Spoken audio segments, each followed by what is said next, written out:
I'm loud as shit, so everyone knows that, at least. I'm gonna hold this button down. Ooh. What do you think? Better? Yes. All right. Hi. Welcome. Thank you so much for coming out for V-Day, the Vagina Monologues. We are here benefiting Claire House. So,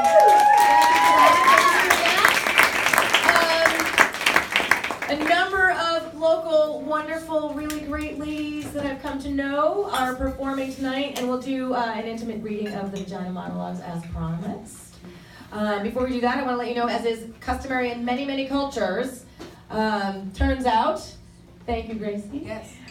In the South Asian culture, as well as several African cultures, oftentimes when you're complimenting someone or wishing them good luck, one of the ways we were going to raise money tonight is we do have the donation jar right here, so at the feet of the reader, in order to honor the reader, if you wanted to come up and make your donation if you're so moved after a particular reading. So you're welcome to do that during when we transition between readers. My name is Ruby Nicholas. I'll be introducing people and getting you through the evening, and thank you so much for coming out. Welcome. We're going to start with a reading of the preface. Okay, you can clap if you want. It's a good time. It's a good time. You're really good at leading audiences. Is that terrible? I won't do that. Okay, we've sat in order. Hopefully we're... Do you want me to turn it We on? don't know. I got it. No, she's doing turn the side thing, and then you have a really... There's a Z. It's just the simplest passcode on the planet, apparently. You're not gonna hide. Just don't want to eat Loving it. Loving it. Hit unlock. Press and hold screen to unlock. All right, see? Just, all right. And here we go. This is the preface. Vagina. There, I've said it. Vagina. Said it again. I've been saying that word over and over for the last 3 years. I've been saying it in theaters, at colleges, in living rooms, in cafes, at dinner parties, on radio programs all over the country. I would be saying it on TV if someone would let me. I say it 128 times every evening I perform my show, The Vagina Monologues, which is based on interviews with a diverse group of more than 200 women about their vaginas. I say it in my sleep. I say it because I'm not supposed to say it. I say it because it's an invisible word, a word that stirs up anxiety, awkwardness, contempt, and disgust. I say it because I believe that what we don't say we don't see, acknowledge, or remember. What we don't say becomes a secret, and secrets often create shame and fear and myths. I say it because I want to someday feel comfortable saying it and not ashamed and guilty. I say it because we haven't come up with a word that's more inclusive, that really describes the entire area and all its parts. Pussy is probably a better word. But it has so much baggage connected with it. And besides, I don't think most of us have a clear idea of what we're talking about when we say pussy. Vulva is a good word. It speaks more specifically, but I don't think most of us are clear what the vulva includes. I say vagina because when I started saying it, I discovered how fragmented I was, how disconnected my body was from my mind. My vagina was something over there, away in the distance.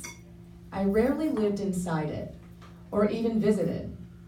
I was busy working, writing, being a mother, a friend. I did not see my vagina as my primary resource, a place of sustenance, humor, and creativity.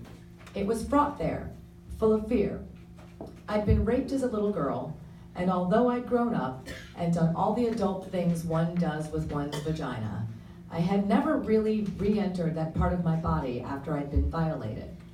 I had essentially lived most of my life without my motor, my center, my second heart. I say vagina because I want people to respond, and they have. They have tried to censor the word wherever the Vagina Monologues has traveled, and in every form of communication, in ads in major newspapers, on tickets sold in department stores, on banners that hang in front of theaters, on box office phone machines where the voice only says monologues or the monologues. Why is this, I ask? Vagina is not a pornographic word. It is actually a medical word, a term for a body part, like elbow, or hand, or rib. It may not be pornographic, people say, but it's dirty. What if our little daughters were to hear it? What would we tell them? Maybe you could tell them that they have a vagina, I say. If they don't already know it, maybe you could celebrate that. But we don't call their vaginas vagina, they say. What do you call them, I ask. And they say, pookie, poochie, poop, pepe, poopaloo. And the list goes on and on. I say vagina because I have read the statistics, and bad things are happening to women's vaginas everywhere. 500,000 women are raped every year in the United States. 100 million women have been genitally mutilated worldwide. The list goes on and on. I say vagina because I want these bad things to stop. I know they will not stop until we acknowledge that they're going on. And the only way to make that possible is to enable women to talk without fear of punishment or retribution. It's scary saying the word vagina. At first it feels like you're crashing through an invisible wall. Vagina. You feel guilty and wrong, as if someone's going to strike you down. Then after you say the word the 100th time or the 1,000th time, it occurs to you that it's your word, your body, your most essential place. You suddenly realize that all the shame and embarrassment you've previously felt saying the word has been a form of silencing your desire, eroding your ambition. Then you begin to say the word more and more. You say it with a kind of passion, a kind of urgency, because you sense that if you stop saying it, the fear will overcome you again and you will fall back into an embarrassed whisper. So you say it everywhere you can. Bring it up in every conversation. You're excited about your vagina. You want to study it and explore it and introduce yourself to it. And find out how to listen to it and give it pleasure and keep it healthy and wise and strong.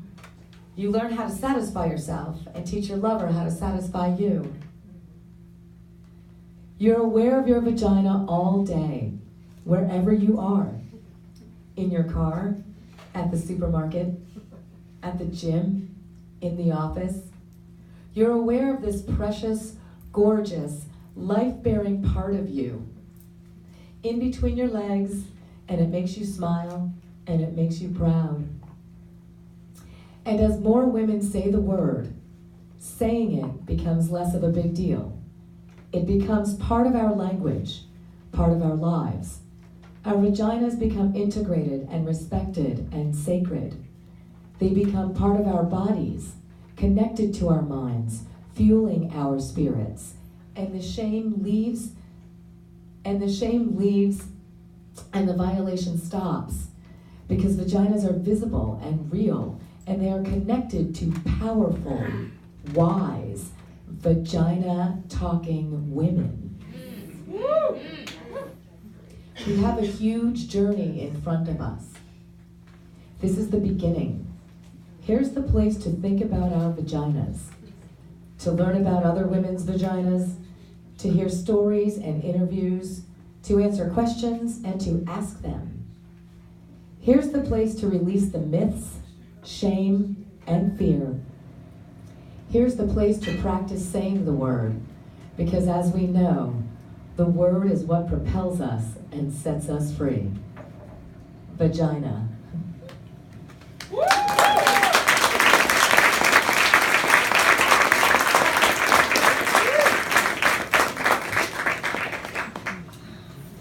Once again, welcome to the Vagina Monologues. Thank you to Kate Cannon. Special thanks. Michelle Johnson. To Tele 360 for donating and Sibin to us. to take care of your bartender, Jenny, who's volunteering to work for us tonight. Revolutionizing Talis 360 tonight. We're having a great time. Thanks so much. I have the Vagina first takes over. Vagina takeover. This is gonna be great. Like the Talis takeover is a vagina takeover. All right. Don't tell Joe. Yeah. It's all over. It's all over. Don't touch Joe's face. What it looks like. Okay, also, Vagina Monologues. There we go. My first reading is If It's Me, and welcome to the Vulva Club. I have always been obsessed with naming things. If I could name them, I could know them. If I could name them, I could tame them. They could be my friends. For example, I had a large collection of frogs when I was a little girl. Stuffed frogs, China frogs, plastic frogs, neon frogs, happy battery-operated frogs. Each one had a name. I took the time to know them for a while before I named them. I sat them on my bed and would watch them in the daylight, wear them in my coat pocket, hold them in my sweaty little hands. I came to know them by their texture, their smell, their shape, their size, their sense of humor. Then they would get named, usually in a splendid naming ceremony.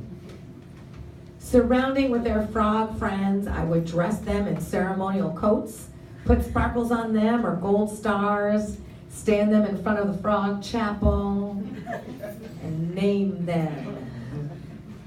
First, I would whisper the coveted name into their ear. You are my froggy doodle mashy pie. I would make sure the frog accepted the name. Then I would say it out loud for the other excited frogs, some of whom were waiting for their own names. Froggy Doodle Mashy Pie. Then there would be singing, usually the name repeated over and over, joined by the other frogs. Froggy Doodle Mashy Pie, Froggy Doodle Mashy Pie. This would happen with dancing.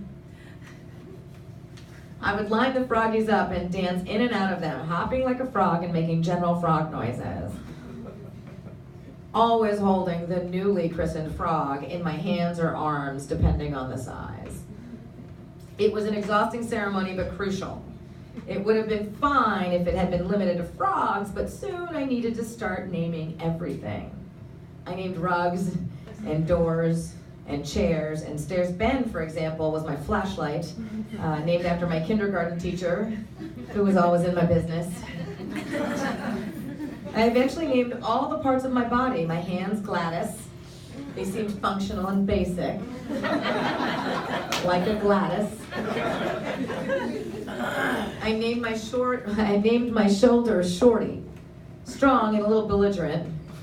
My breasts were Betty. They weren't Veronica. But they weren't ugly either. Naming my down there was not so easy. It wasn't the same as naming my hands. It was complicated. Down there was alive, not so easy to pinpoint. It remained unnamed, and as unnamed, it was untamed, unknown. We had a babysitter around then, Sarah Stanley. She talked to me in this high-pitched voice that made me pee. When I was taking a bath one night, she told me to make sure to wash my itsy bitsy. I can't say that I liked this name. It took a while to even figure out what it was. But there was something about her voice. The name stuck. Yes, there it is. My itsy bitsy. Unfortunately, the name followed me into adulthood. On our first night in bed, I informed the man I would later marry that Itsy Bitsy was a little shy but eager. And if he would be patient, she would surely reveal her mysteries. He was a bit freaked out, I think. But as is his nature, he went along with it and later would actually call her by name. Is Itsy Bitsy there? Is she ready? I myself was never happy with her name, and so what happened later is not really surprising. One night my husband and I were in the act, he called out to her, "Come here, my little itsy bitsy." And she did not respond.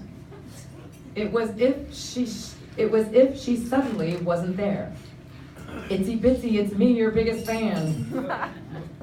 No word, no motion, so I called to her. "Itsy bitsy, come on out, don't do this to me." Not a word, not a sound. Itsy was dead and mute and gone.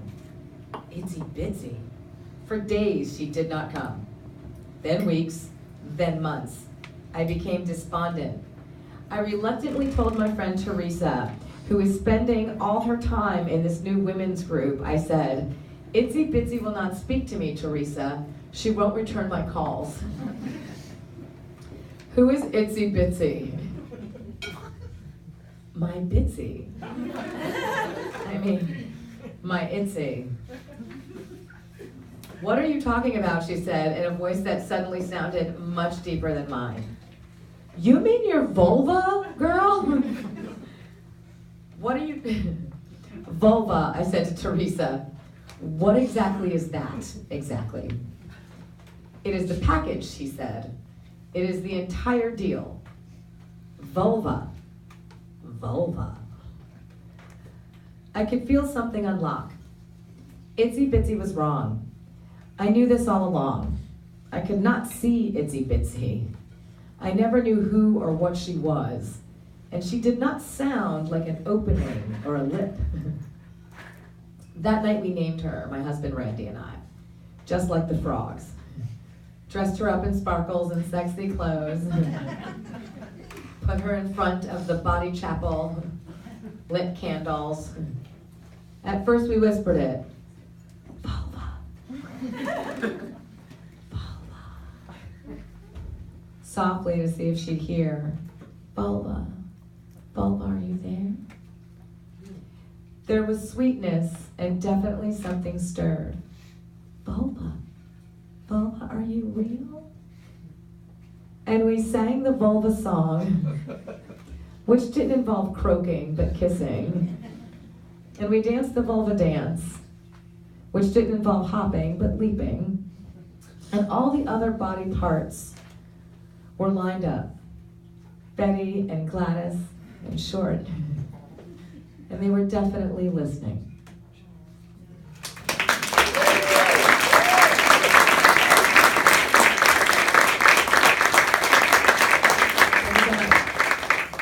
Up next, ladies and gentlemen, Miss Sophie Roman with the Vagina Workshop.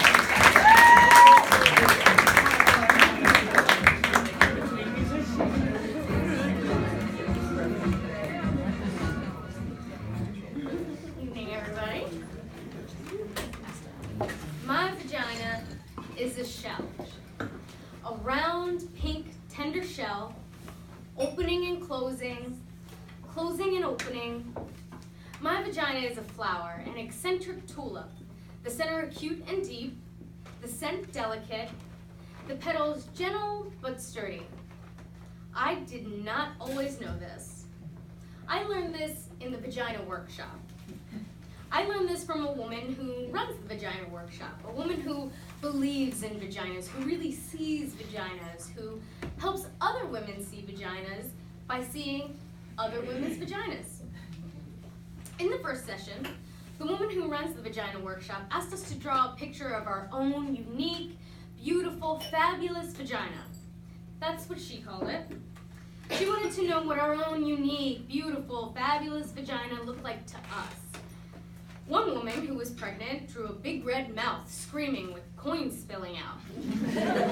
Another, very skinny woman, drew a big serving plate with a sort of Devonshire pattern on it. I drew a huge black dot with little squiggly lines around it. The black dot was equal to a black hole in space, and the squiggly lines were meant to be people or things or just your basic atoms that got sucked up in there. I had always thought of my vagina as an anatomical vacuum randomly sucking up particles and objects from the surrounding environment. I did not think of my vagina in practical or biological terms. I did not, for example, see it as something attached to me. In the workshop, we were asked to look at our vaginas with hand mirrors. Then, after careful examination, we would verbally report to the group what we saw. I must tell you that up until this point, everything I knew about my vagina was based on hearsay or invention. I had never really seen the thing. It had never even really occurred to me to look at it. My vagina existed for me on some abstract plane. It seemed so reductive and awkward to look at it when we were in the workshop, on our shiny blue mats with our hand mirrors. It reminded me of how the early astronomers must have felt with their primitive telescopes. I found it quite unsettling at first, my vagina. Like the first time you see a fish cut open and you discover this whole other bloody complex world inside, right under the skin. It was so raw, so red, so fresh. And the thing that surprised me the most was all the layers. Layers inside layers, opening into more layers. My vagina amazed me. I couldn't speak when it came to my turn in the workshop. I was speechless. I had awakened to what the woman who ran the workshop called vaginal wonder. I just wanted to lay there on my mat, my legs spread, examining my vagina forever. It was better than the Grand Canyon, ancient and full of grace. It had the innocence and freshness of a proper English garden. It was funny, very funny. It made me laugh. It could hide and seek, open and close. Then the woman who ran the workshop asked how many women in the workshop had orgasms. 2 women tentatively raised their hands. I didn't raise my hand, but I had orgasms. I didn't raise my hand because they were accidental orgasms. They happened to me. They happened in my dreams, and I would wake in splendor. They happened a lot in water, mostly in the bath, once in Cape Cod. They happened on horses, bicycles, sometimes on the treadmill at the gym. I did not raise my hand because although I had had orgasms, I didn't know how to make one happen. I thought it was a mystical, magical thing. I didn't want to interfere. It felt wrong getting involved, contrived, manipulative. It felt Hollywood. The surprise would be gone and the mystery. The problem, of course, was that the surprise has been gone for like 2 years. I hadn't had a magical accidental orgasm in a long time, and I was frantic. This was why I was in the Vagina workshop. And then the moment had arrived that I had both dreaded and longed for. The woman who ran the workshop asked us to take out our hand mirrors and asked if we could see if we could locate our clitoris. We were there, the group of us women on our backs on our mat, searching for our spots, our locus, our reason, and I don't know why, but I started crying. Maybe it was sheer embarrassment. Maybe it was knowing that I had to give up the fantasy, the enormous, life-consuming fantasy that someone or something was going to do this for me. The fantasy that someone was coming to lead my life, to choose directions, to give me orgasms. I could feel the panic coming, the simultaneous terror and realization that I had avoided finding my clitoris, had rationalized it as mainstream and consumerist because I was, in fact, terrified that I did not have a clitoris. Terrified that I was one of those constitutionally incapables, one of those frigid, dead, shut down, dry, apricot, bitter. Oh my God! I lay there with my mirror, looking for my spot, reaching with my fingers, and all I could think about was the time I was 10 and I lost my gold ring with the emeralds in the lake, how I kept diving in over and over at the bottom of the lake, running my hands over stones and fish and bottle caps and slimy stuff, but never my ring. The panic I felt, I knew I had been punished. I shouldn't have worn it swimming. The woman who ran the workshop saw my insane scrambling, sweating, and heavy breathing. She came over. I told her, "It's gone. I've lost my clitoris. I shouldn't have worn it swimming." The woman who ran the workshop laughed. She calmly stroked my forehead, She told me my clitoris was not something I could lose. It was me, she said. It was the essence of me.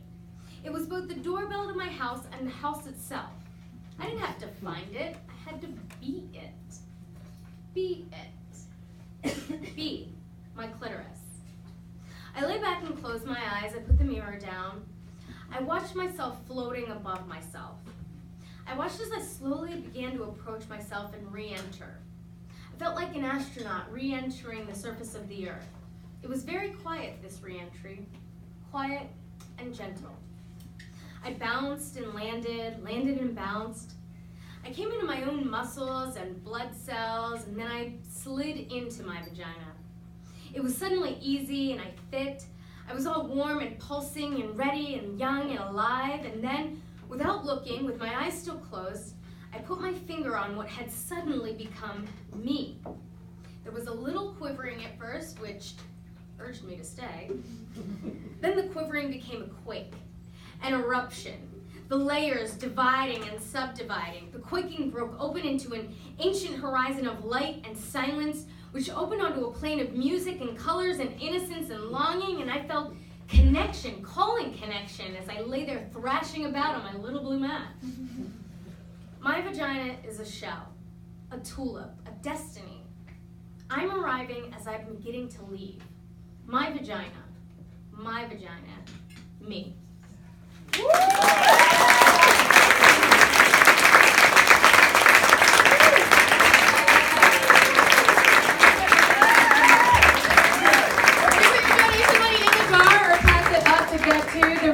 Feet, and our next reader coming up, ladies and gentlemen, with Because You Like to Look at It, Miss Claire Reiner.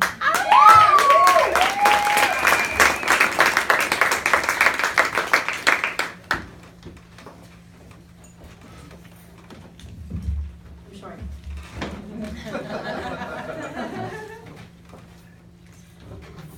This is how I came to love my vagina. It's embarrassing because it's not politically correct. I mean, I know it should have happened in a bath with salt grains from the Dead Sea and Enya playing, me loving my woman self. I know the story. Vaginas are beautiful. Our self-hatred is only the internalized repression and hatred of the patriarchal culture. It isn't real. Pussies unite! I know all of it. Like, if we'd grown up in a culture where we were taught fat thighs were beautiful, we'd all be pounding down milkshakes and Krispy Kremes, lying on our backs, spending our days thigh expanding. But we didn't grow up in that culture. I hated my thighs, and I hated my vagina even more. I thought it was incredibly ugly. I was one of those women who had looked at it, and from that moment on, I wished I hadn't. It made me sick. I pitied anyone who had to go down there. In order to survive, I began to pretend there was something else between my legs. I imagined furniture, cozy futons with light cotton comforters, little velvet settees, leopard rugs or pretty things, silk handkerchiefs, quilted pot holders or place settings. I got so accustomed to this that I lost all memory of having a vagina. Whenever a man was inside me, I pictured him inside a mink-lined muffler or a Chinese bowl. Then I met Bob. Bob was the most ordinary man I had ever met. He was thin and tall and nondescript and wore khaki tan clothes. Bob did not like spicy foods or listen to Prince. He had no interest in sexy lingerie. In the summer, he spent time in the shade. He did not share his inner feelings. He did not have any problems or issues and was not even an alcoholic. He wasn't very funny or articulate or mysterious. He wasn't mean or unavailable. He wasn't self-involved or charismatic. He didn't drive fast. I didn't particularly like Bob. I would have missed him altogether if he hadn't picked up my change that I dropped on the deli floor. When he handed me back my quarters and pennies, and his hand accidentally touched mine, something happened. I went to bed with him. That's when the miracle occurred. Turned out that Bob loved vaginas. He was a connoisseur. He loved the way they felt, the way they tasted, the way they smelled, but most importantly, he loved the way they looked. He had to look at them. The first time we had sex, he told me he had to see me. I'm right here, I said. No, you, he said. I have to see you. Turn on the light, I said, thinking he was a weirdo and freaking out in the dark. He turned on the light. Then he said, okay, I'm ready to see you. Right here, I waved. I'm right here. Then he began to undress me. What are you doing, Bob? I said. I need to see you, he replied. No need, I said. Just do it. I need to see what you look like, he said. But you've seen a red leather couch before. Bob continued, and he would not stop, and I wanted to throw up and die. This is awfully intimate, I said. Can't you just do it? No, he said. It's who you are. I need to look. I held my breath. He looked and looked and got breathy, and his face changed. He didn't look ordinary anymore. He looked like a hungry beast. You're so beautiful, he said. You're elegant and deep and innocent and wild. You saw that there? I said. It was like he read my palm. I saw that, he said, and much, much, much more. He stayed looking for almost an hour as if he were studying a map, observing the moon, staring into my eyes, but it was my vagina. In the light, I watched him looking at me, and he was so genuinely excited, so peaceful and euphoric. I began to get wet and turned on. I began to see myself the way he saw me. I began to feel beautiful and delicious, like a great painting or a waterfall. Bob wasn't afraid. He wasn't grossed out. I began to swell, began to feel proud, began to love my vagina. And Bob lost himself there. And I was there with him, in my vagina, and we were gone. Thank you.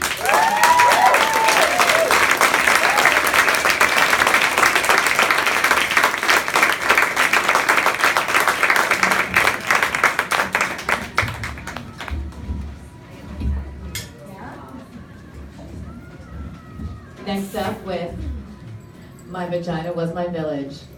Ladies and gentlemen, Emily Cohen.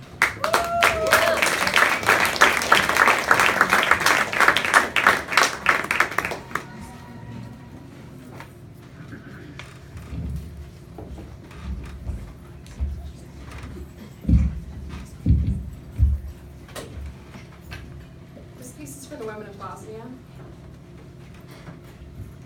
My vagina was green, water-soft pink fields, cow mooing, sun resting, sweet boyfriend touching lightly with a soft piece of blonde straw. There's something between my legs. I do not know what it is. I do not know where it is. I do not touch. Not now. Not anymore. Not since.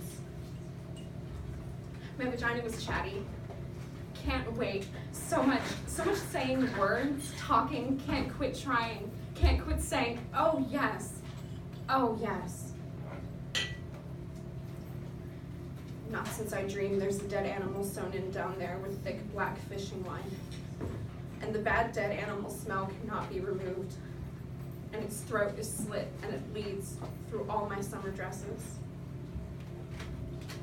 My vagina is singing all girl songs, all goat bell ringing songs, all wild autumn field songs, vagina songs, vagina home songs.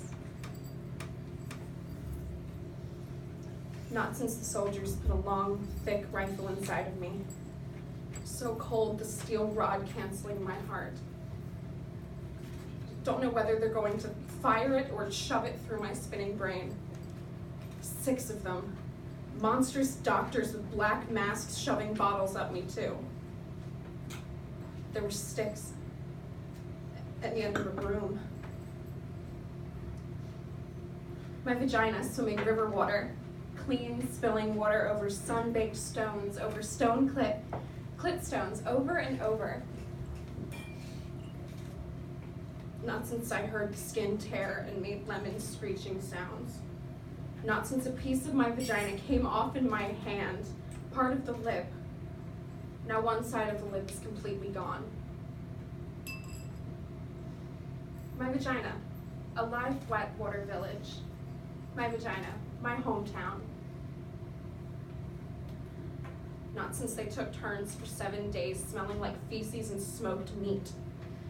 They left their dirty sperm inside of me. I became a river of poison and pus, and all the crops died and the fish. My vagina, a live, wet water village. They invaded it, butchered it, and burned it down. I do not touch now. I do not visit. I live someplace else now. I don't know where that is.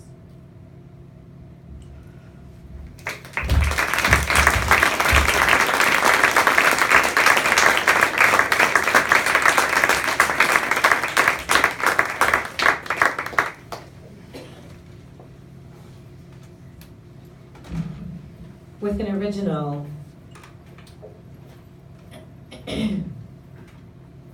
called A Violence So Loud, ladies and gentlemen, the word dominatrix.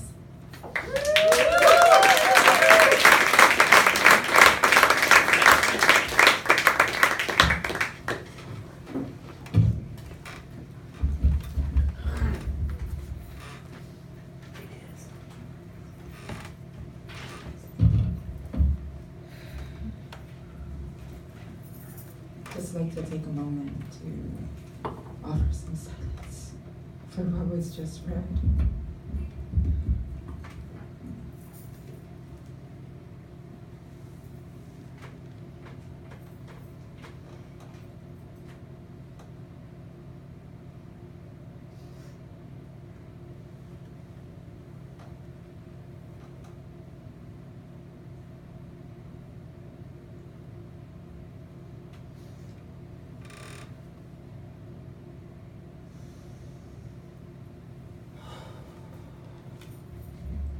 Thank you for presence, sisters. It's been a minute since I've messed with a microphone. Hey. Hey. How you doing? I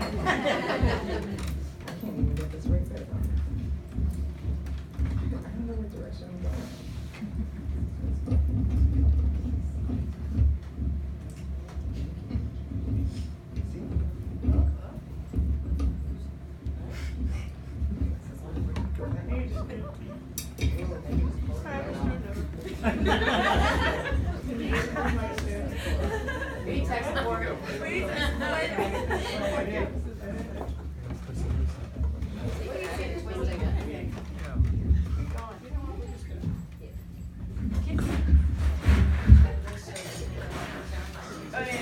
Turn it off, maybe.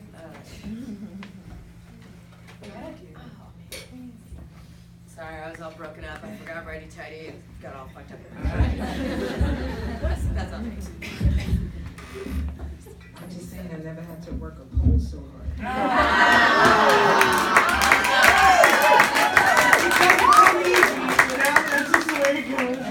The struggle is real.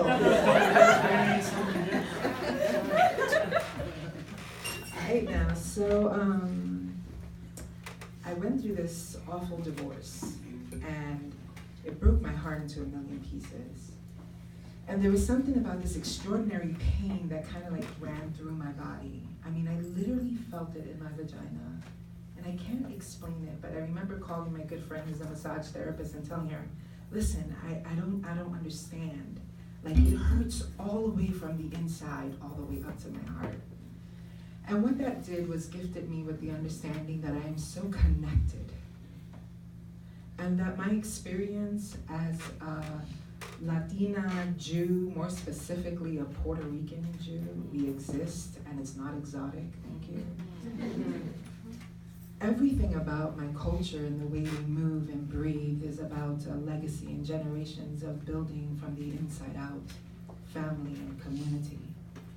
And so the piece that I'm gonna share with you is coming from a lens and a perspective of a lived experience and what it feels like to live here in Lancaster and, or to me, Lancaster. If you know what I'm saying. I dedicate this first and foremost to my daughter who's in the room and has modeled to me what it looks like to rise strongly and proudly.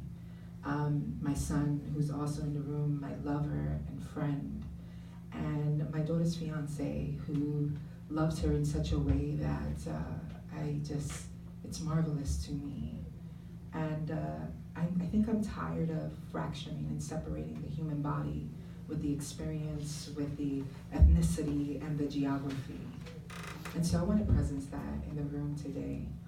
I also want to give an ode to my ancestors, Jews, Taínos, African descendants, and the Spaniards live all in my blood and travel with me. So I'm a light-skinned Puerto Rican, if you haven't noticed.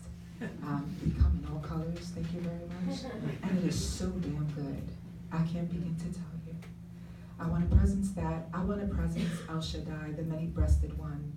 I want to presence Atabe, for whom my ancestors built communities of love and adoration and devotion.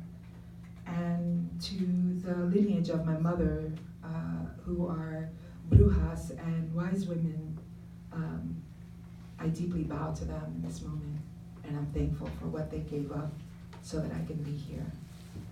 So, a violence so loud. I am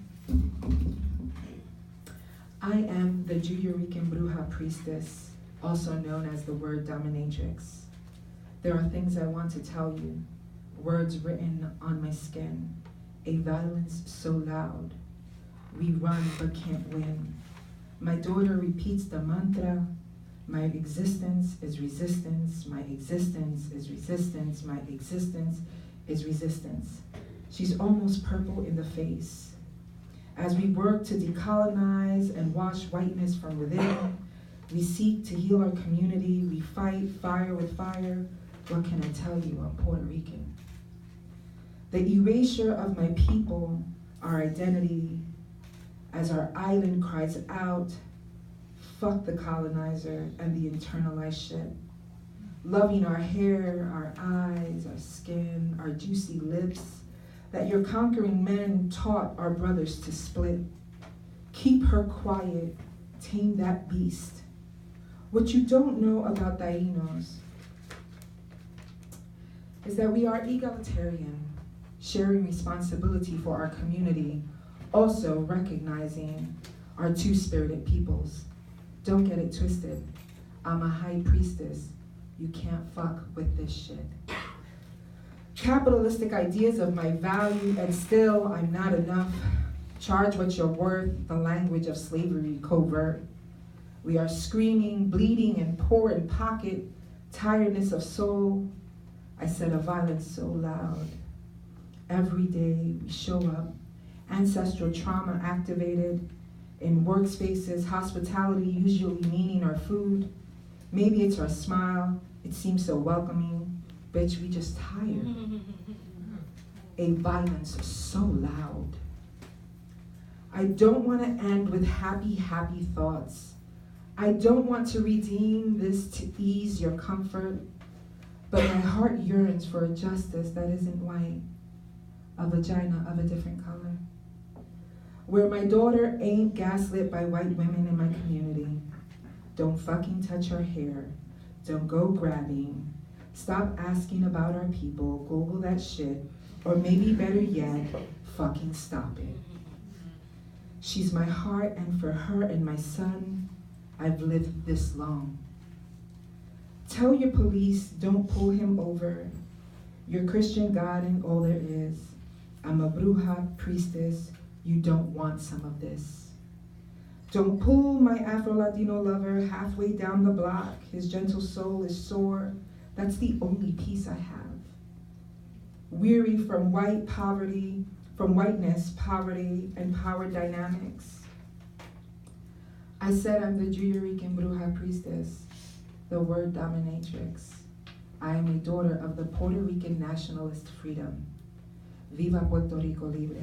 Viva la Mujer Latinx. Fuck this shit. A violence so loud.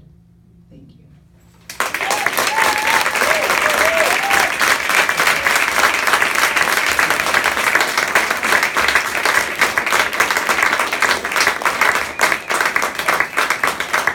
Don't forget to keep putting your money into the donation jar.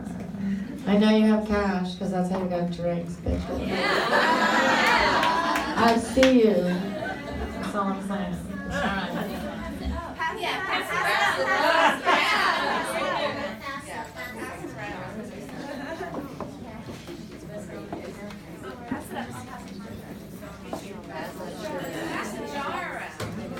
No, it's like 5 pounds. Yeah. You don't want this jar.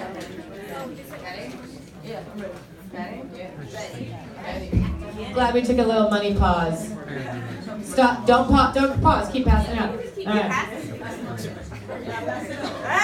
Ladies and gentlemen with the angry vagina. Sibin.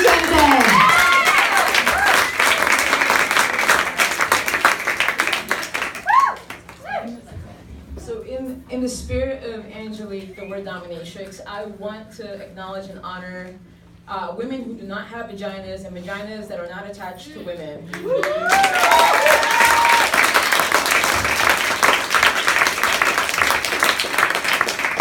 My vagina is angry. It is. It's pissed off. My vagina is furious and it needs to talk. It needs to talk about all of this shit. It needs to talk to you. I mean, what's the deal? An army of people out there thinking up ways to torture my poor ass, gentle, loving vagina. Spending their days constructing psycho products and nasty ass ideas to undermine my pussy. Vagina motherfuckers. All this shit that they're constantly trying to shove up us, clean us up, stuff us up, make it go away. Well, my vagina's not going away. It's pissed off and it's staying right here. The tampons. What the hell is that? A lot of dry fucking cotton stuffed up there. Why can't they find a way to subtly lubricate the tampon? As soon as my vagina sees it, it goes into shock. It says forget it. It closes up. You need to work with the vagina. Introduce it to things. Prepare the way. That is what foreplay is all about. You got to convince my vagina. Seduce my vagina. Engage my vagina's trust. And you can't do that with a dry wad of fucking cotton. Stop shoving things up me. Stop shoving and stop cleaning it up. My vagina doesn't need to be cleaned up. It smells good already. Don't try to decorate. Don't believe them when they tell you it smells like rose petals when it's supposed to smell like pussy. That's what they're doing. They're trying to clean it up. Make it smell like bathroom spray or a garden. All these douche sprays, floral, berry, rain. I don't want my pussy to smell like rain. All cleaned up like washing a fish after you cooked it. I want to taste the fish. That's why I ordered it.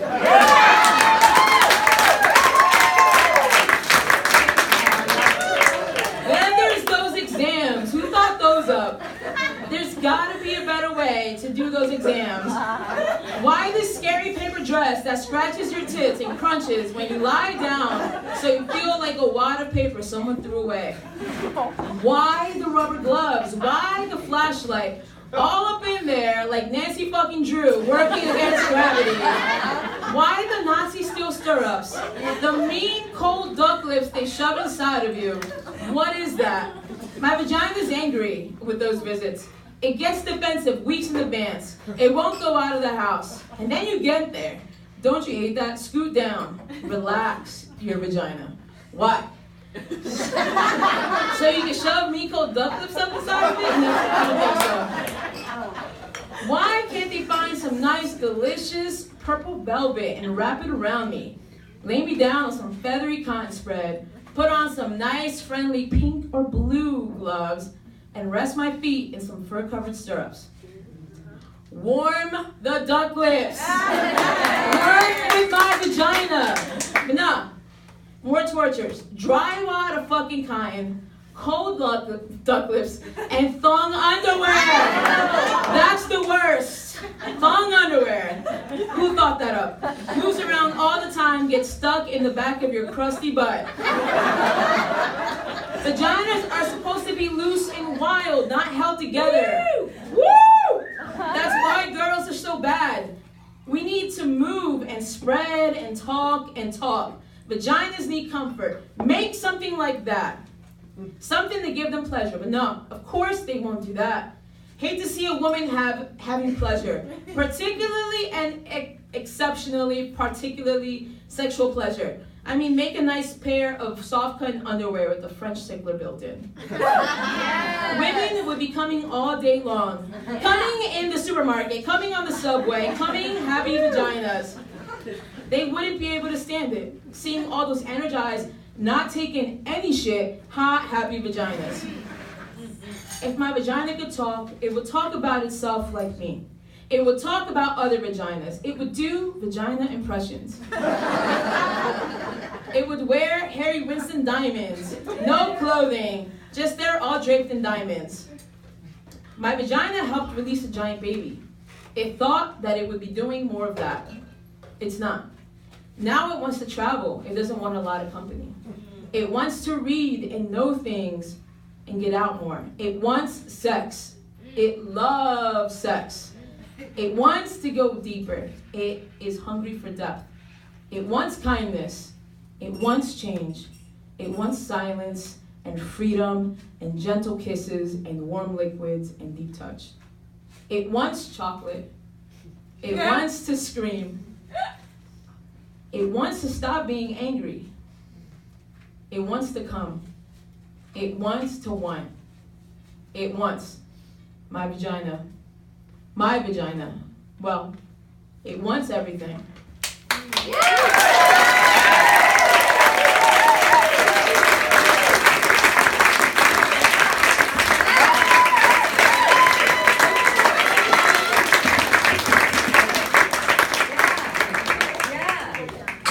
That's a good idea too. The reader's got like one cup drink. You want to like pass the drink? Thanks. Keep passing the money up. That's great. Ladies and gentlemen, next up. We're taking an intermission. There's an intermission? Everybody get a drink.